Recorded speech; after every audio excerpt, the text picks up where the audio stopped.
We need to get subscribed and get this unity stronger and beat YouTube at their own game. Okay, that's what this is about. Like I say, go to the remix button, hit the remix button. That way you'll have this video and keep up with this. Otherwise, YouTube's just going to control us, guys, and it's really bad. Sellafield, England. Now, one of the stores was the most toxic pond in Europe. This is very misleading. There's 8 million liters a day pouring into that ocean. 8 million liters a day. And what that does is it gets out into the currents and it travels and radiates everything. It's so toxic that they have to shoot seagulls if they land there because they become radioactive. It's so toxic that the wind blowing over it becomes contaminated. It's so toxic because you can never ever stop this. You can never turn this off. It's going to take approximately 20 years at 80 transport trucks a day to clean that site up. Now I want you to keep into consideration the word ocean and water through all of this video. 8 million liters a day going into the ocean. You want to burn down your home if you don't recycle your tin cans. The Italian mafia has been using the sea as a convenient location to dump over 40 ships that were loaded with toxic and radioactive waste into the Mediterranean waters since 1994. This is where all the tourists are hanging out. Think about the fishing industry, how popular that is in Italy, and how the people are being poisoned by the isotopes that are leaking out of these drums that will rust out in a matter of a couple of years. You won't see the environmentalists going after a mob in Italy for sinking 40 ships in the Mediterranean. You see, but they sure as hell want to stick you in a mental institution and drug you up if you don't recycle your cardboard. These creatures are not just constrained to Italy. During the 2004 tsunami, over 600 barrels of toxic and nuclear waste had washed up on the Somalian coastline.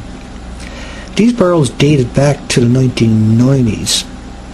And that's the reason why we see Somalia has turned into a wasteland. You won't hear an environmentalist calling out the Italian mafia when 600 barrels of nuclear waste washed up on the Somalian coastline. Oh no, but they want to murder you, they want to kill you if you don't recycle your pop bottles. 17,000 containers of radioactive waste. It's just part of the catalogue of waste dumped at the sea by the Soviets that we know about. There was 19 ships that are containing radioactive waste were sunk. There was 14 nuclear reactors sunk, including 5 that still contained spent nuclear fuel. There was 735 other pieces of radioactively contaminated heavy machinery. This could be everything from front-end loaders, the bulldozers that was burying the contaminants. And there was a K-27 nuclear submarine with 2 reactors that are still loaded with nuclear fuel, dumped into the Kara Sea, right by the Arctic Ocean. The environmentalists calling out the Soviets for 17,000 containers of radioactive waste, or 19 ships containing radioactive waste, or 14 nuclear reactors with nuclear fuel. No, but I see them want to genetically alter your children. I see them want to blow your children up. Philip and Tracy. That's fine, that's absolutely fine. Your own choice. Okay, class, thank you so much for today, and I will see you all tomorrow. Oh, just before you go, I just need to press this little button here. Now everybody, please remember to read chapters 5 and 6 on volcanoes and glaciation. Except for Philip and Tracy, of course. But it don't stop there. Off the coastline of California, 30 kilometers from San Francisco, a huge, massive city, your loving government dumped 47,500 barrels containing plutonium, cesium, strontium, the most toxic stuff on the planet. That's 2.5 million gallons, or 18 million Dixie cups. of the most toxic stuff on this planet. This is your government done this to you. This is the people that say they're going to protect you. This is the people that scream about someone might set off a dirty bomb. Dirty bomb. This is what they scream about all the time. One can imagine an enormous amount of disruption even if a very small dirty bomb were detonated. To counter the danger, an unprecedented effort to equip first responders with radiation detectors. From the city to the suburbs. Remember, You want to hear environmentalists calling out their own government when 47,000 barrels are dumped 30 miles off the coast of San Francisco, but they want to have war crimes tribunal for you if you don't recycle your plastic. There's 90,000 bunker ships on the ocean at any given time. 16 of those produce more pollution than all the automobiles on this planet. Of the 7 billion people on this planet, those 16 ships produce more pollution. With 90,000 ships out there, you're looking at 5,625 civilizations on planet Earth every day. The equivalent of 40,000 billion people worth of pollution every day. 40,000 billion people on Earth every day. The animosity equivalent in automotive. Because of those 90,000 bunker ships, and the stuff they're burning, you can't, it's supposed to be going to a toxic waste site. It can't be refined anymore. But for some reason, they allow these 90,000 ships out there, these big, massive ships, to burn this toxic waste. That's your acidification of your oceans. That's the pollution you're seeing in your atmosphere. The implications, all these particles, these are nuclei for clouds. There's 3,000 more of these great big ships on the books to be made over the next 3 years. I hear environmentalists, UT professors calling for the murder of 90% of the people on this planet, yet 16 container ships produce more pollution than all the automobiles on this planet combined. And there's 90,000 of those ships out there. I hear the environmentalists demonize us for the size of our footprint. They demonize us for the bottles and our cans and our plastics.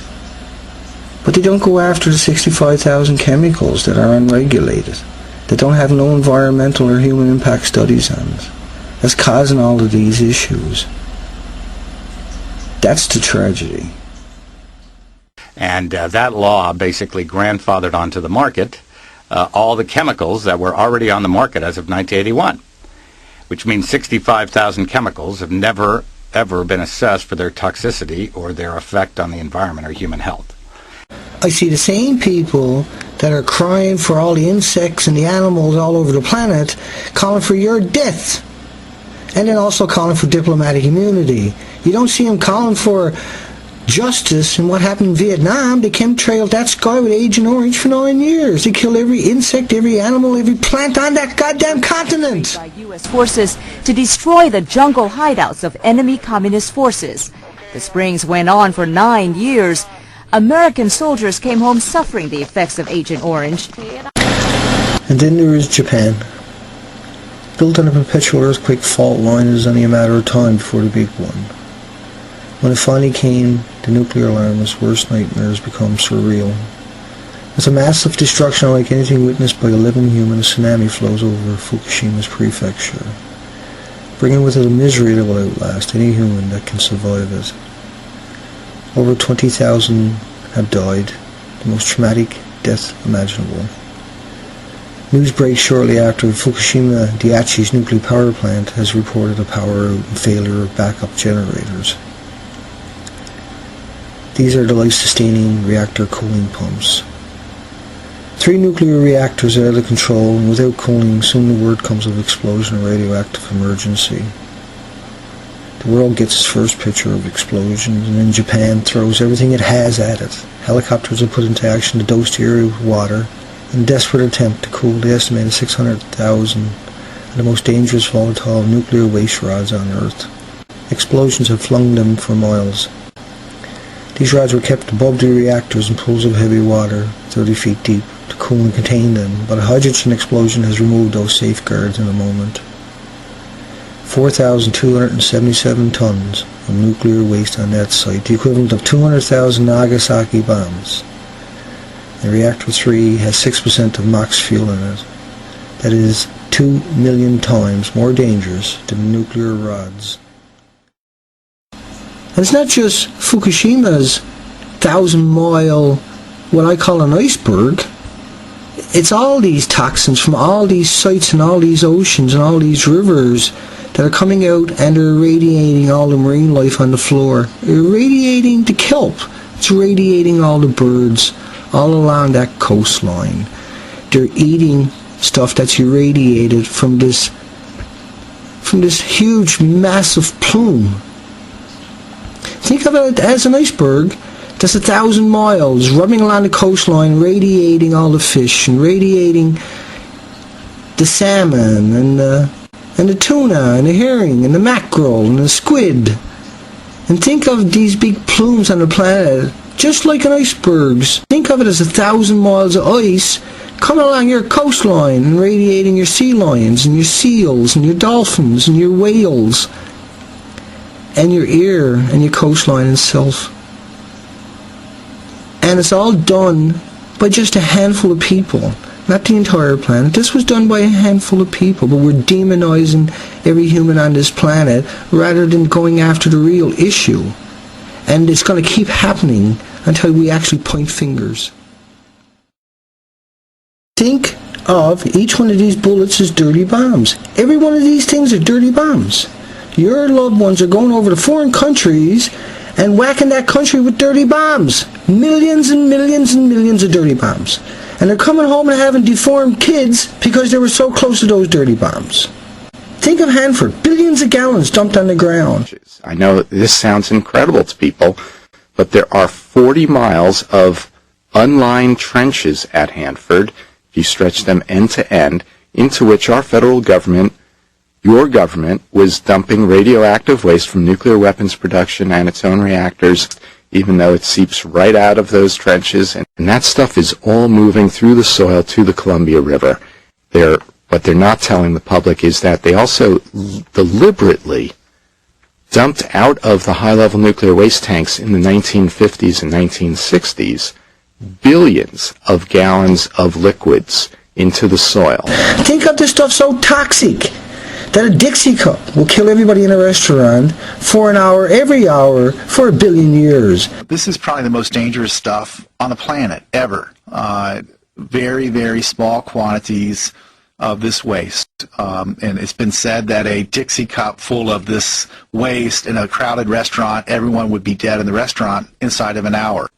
Even the amount that would fit on the leg of a fruit fly is considered a problem dose, and that's happened at Hanford. Fruit flies have landed on contaminated materials and then flown off to go to the lunchroom and deposit contamination on food and on tables and whatnot, and they've had to evacuate a 20-acre area at the Hanford site because of hot fruit flies and wasps. So this waste in these tanks is very dangerous in small quantities, and it has another feature, which is it's dangerous for very, very long periods of time. And is demonizing everybody over cardboard and tin cans and plastic the right thing to do? Or is it to go after this real issue? Instead of spending $2 billion a day on the military-industrial machine, spend $2 billion a day on cleaning this up, and it'll all be gone in no time. It could be all gone in no time. It's that simple. We just can't get ourselves out of this rah nationalism where you just got to go along to get along. And if environmentalists think stopping tin cans and pop bottles and fucking plastic is going to save the planet, they're so fucking lost in the game. They're so lost. We haven't got a hope in hell. We have to have this message out there somehow. Somebody has to do this. And I don't know who that is.